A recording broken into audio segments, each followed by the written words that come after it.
We do not condone or promote the use of any substance, legal or illegal. This video is solely for educational and entertainment purposes. Enjoy. The use of cannabis has been documented since nearly the dawn of civilization. It's probably safe to assume its intoxicating effects have been known for just as long. More recently, the use of cannabis has been the subject of much controversy. So, what is the truth regarding cannabis?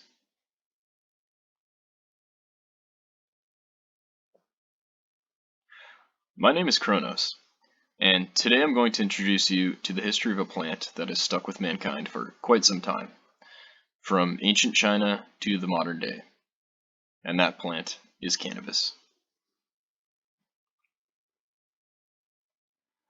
Cannabis was used prehistorically in eastern China as an oilseed crop, but it is documented as being smoked as early as 500 BC by the Greek historian Herodotus in his book, The Histories.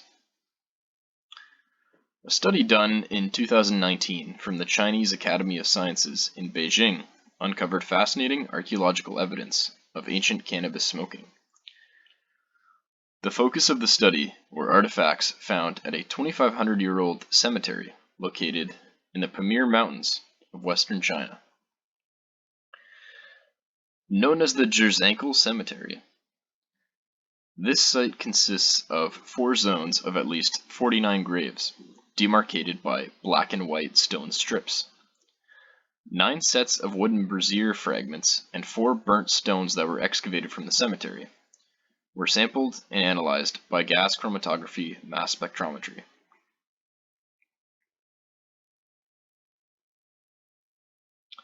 What they found was incredibly intriguing.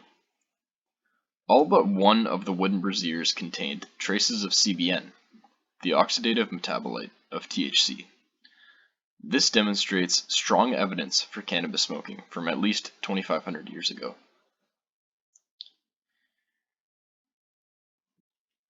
This and other lines of evidence clearly demonstrate that the use of cannabis and the knowledge of its psychoactive properties have been known long before the modern world.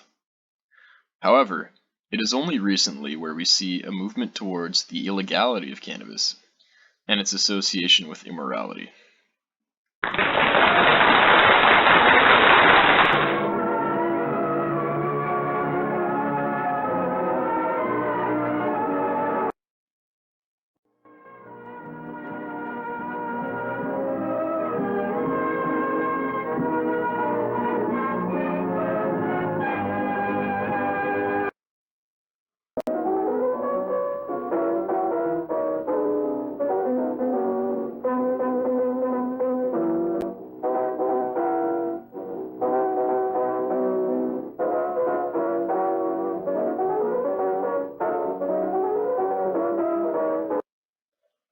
One of the most famous and outlandish examples of cannabis-related hysteria is Reefer Madness, the 1936 propaganda film about how cannabis will turn everyone and their grandma into crazed killers and rapists.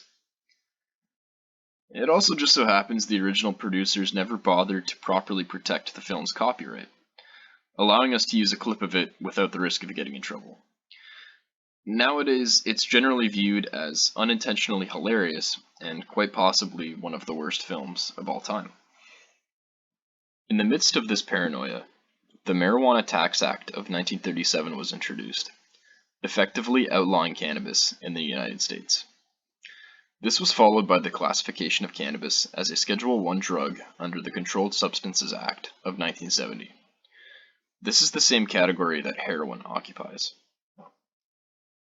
Canada similarly outlawed cannabis under the Narcotics Drug Act Amendment Bill in 1923. This is all in obvious juxtaposition to the attitude of today towards cannabis.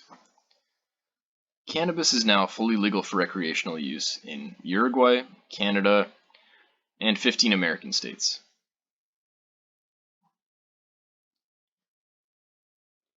With this back and forth in recent history, you might be wondering, what is the truth regarding cannabis? Are its effects mainly positive or negative in nature? Just how safe is it really? In order to understand this, we must first consider what actually happens when the psychoactive component of cannabis, delta 9 THC, goes into your body. Hi, my name is Thanos, and today I will take you on the complex but fascinating journey that delta 9 THC takes to induce biological activity in the human brain. Oh, look, a cannabis plant. We'll use this plant to see how THC travels from plant cell to brain cell in molecular detail. Let's begin. It all starts once the plant bud is rolled into the form of a joint or a blunt. It can even be smoked using a filtration device like a water pipe, colloquially known as a bong. The key aspect to keep in mind is that the plant bud must be combusted to activate the molecule into the biologically active metabolite, delta 9 THC. Activation occurs by an electron flow mechanism in which the acid moiety decarboxylates by first tautomerizing, losing aromaticity of the benzene core, and this high energy intermediate can now decompose, losing an equivalent of CO2 and yielding delta 9 THC. Once the decarboxylated delta 9 THC molecule makes its way to the liver from the lungs, it will diffuse across the plasma cell membrane of a hepatic cell, also known as a liver cell. Once a molecule has safely found its way to the interior of the cell, phase 1 metabolism begins when the THC molecule binds a transporter protein, FABP1, or a liver-type fatty acid binding protein 1, that mediates THC transport to a cytochrome P450 enzyme. This FABP1 protein is coded and located on the short P arm of chromosome 2 in the human genome, starting from base pair 88,122,982 to base pair 88,128,131.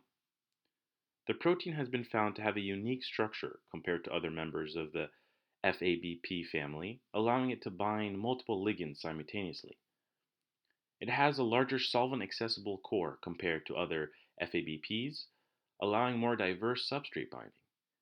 The specific mechanism of binding between ligand and protein has been shown to follow a mechanism in which the ligand, in this case shown in blue, enters the solvent-accessible area of the protein, shown in green, through a dynamic region consisting of an alpha helix 2 and turns between beta C and beta D and beta E and beta F loops. So now with the active metabolite tightly bound to FAB protein 1, it will shuttle the THC molecule to cytochrome P450 2C enzyme for further hepatic metabolism. Once the FAB protein 1 interfaces with cytochrome P450 2C enzyme, the transporter will deliver the ligand cargo to the monooxygenase to allow for molecular editing of the THC metabolite. The CYP450-2C protein is part of the superfamily of enzymes containing heme as a coenzyme, which allows for the site-selective carbon-hydrogen or CH bond activation by replacing the C on carbon 11 of the THC molecule with an OH or hydroxyl group. This happens first by activation of the heme cofactor to what is known as compound 1, which has an extremely reactive iron-oxygen double bond which can perform a hydrogen atom transfer on the THC molecule, leaving an allylic open shell radical. This relatively stabilized radical can go on to rebound with the heme coenzyme, which is known as compound 2, delivering an equivalence of OH to carbon 11 on the THC molecule, yielding 11-OH-THC.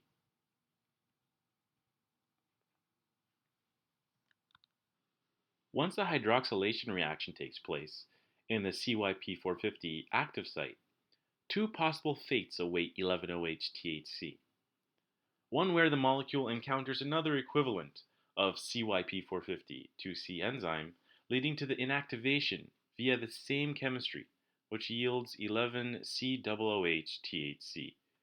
Or 11-OH-THC finds its way out of the cell and into the bloodstream to finally reach its destination of interest, the brain. In the non-exciting case, the molecule enters the active site of UDP-GT enzyme, which will load a monosaccharide sugar onto the acid or COOH group. The enzyme UDP-GT catalyzes its chemistry by first binding both molecules 11-COOH THC and UDP-GA at the same time. Once this has occurred, the enzyme catalyzes the displacement of UDP by the acid nucleophile yielding the glycosylated THC metabolite.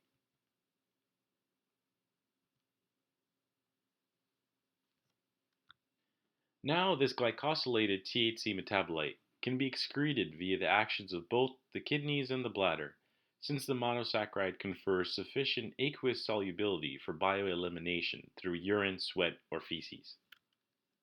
In the more exciting case, 11-OH-THC, or even THC itself, was able to make it to the brain via the bloodstream and not metabolized by FAB protein 1. Once these active forms of delta-9 THC made it to the brain, either molecule can readily diffuse into the neuron or bind the type 1 cannabinoid receptor, CB1. CB1 is primarily responsible for the pharmacological and psychoactive effects elicited by the consumption of marijuana. The CB1 receptor is a G protein coupled cannabinoid receptor that is encoded by the CNR1 gene. This gene is expressed by the peripheral nervous system and the central nervous system. This protein shares the structural characteristics of all G protein coupled receptors, possessing 7 transmembrane domains connected by 3 extracellular and 3 intracellular loops, an extracellular N-terminal tail, and an intracellular C-terminal tail. Over time, THC and 11-OH-THC will populate the majority of the CB1 THC receptor proteins, and this will lead to the well-known high that we have all heard of before. Knowing a bit more about the metabolism of delta-9 THC, let's take a look at how the binding of a 21 carbon, 314 grams per mole small molecule can for a short while completely change our brain's ability to process information at both the subconscious and conscious levels, and how this can lead to a potential positive and negative health effect. Of the negative health effects we will discuss in this video, addiction is one of the worst. According to the CDC, 1 in 10 users will become addicted. And for people who begin using before the age of 18, that number rises to 1 in 6. A few signs that someone might be addicted include 1. Giving up important activities with friends and family in favor of using weed. 2. Using weed even when it is known that it causes problems fulfilling everyday tasks. 3. Unsuccessful efforts to quit using weed in general. Marijuana can also have negative effects on the mental health of an individual. Marijuana use, especially frequent use, can cause disorientation and unpleasant thoughts or feelings of anxiety and paranoia. Other mental health implications include the possible development of temporary psychosis, which is characterized by not knowing what is real, hallucinations, and paranoia.